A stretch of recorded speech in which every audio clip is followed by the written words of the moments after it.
Namaste students. Today I am going to start a new edit topic in your chapter End of Bipolarity, and the name of the topic is CIS. So in this topic we will discuss about why CIS was established, what was the main aim of the CIS, and how the people struggle for democratization in these republics. So let's begin.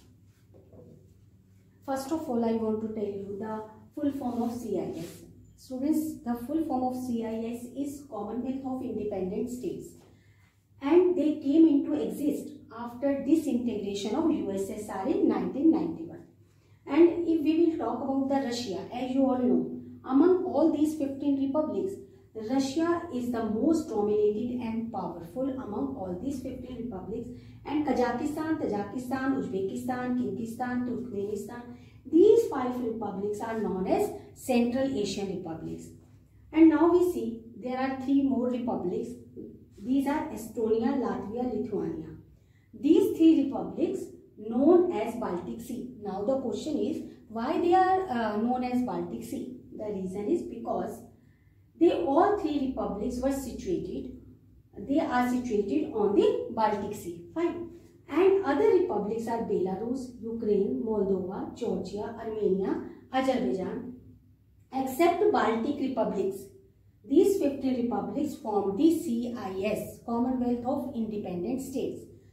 And then we see Baltic republics were the reason why Baltic republics not joined the CIS. The main reason was they were more Europeanized and moved towards the capitalism and joined the NATO and European Union also in 2004, and rest of these republics formed the Commonwealth of Independent States. Now we see here Armenia, Azerbaijan, Kazakhstan, Kyrgyzstan, Moldova, Turkmenistan, Tajikistan and Uzbekistan. These republics joined the CIS on 21 December 1991.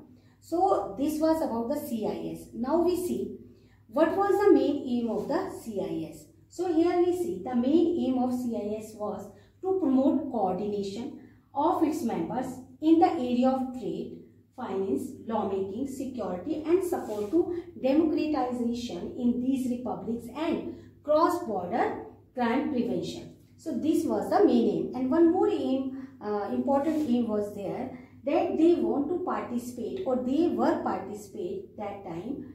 Also nowadays also they are participating in UN peacekeeping forces. Now we see that after the establishment of the CIS in these republics, we see democracy is installed. But in these states only the democracy was for namesake, and election was there, but election was rigged, corruption was there, cross-border terrorists, civil war was also there in these republics. These were the problems we have seen. Same person, same party was in power for very long time. So democratization was very big problem, you can say, in these republics. So natural people will protest for anti-government policies and they want to install democratization in these countries.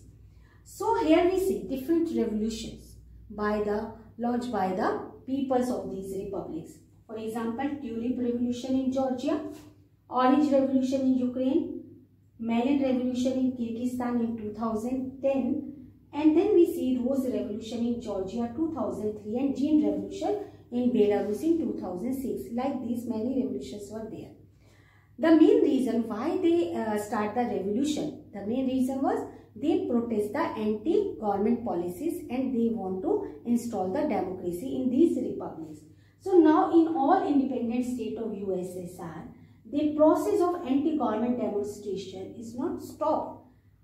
This is still going on for achieving or installing the democracy in these republics. Peoples are raising their demands nowadays also. So here we see after the disintegration of USSR in 1991, these republics first formed the CIS. They want to cooperate to each other for the development in each and every field. Fine, because they were newly independent, they face many problems.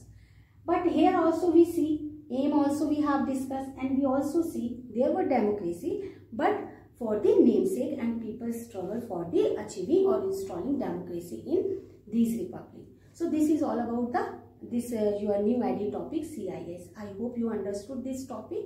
You learn carefully. You note down all these points in your notebook. Thank you.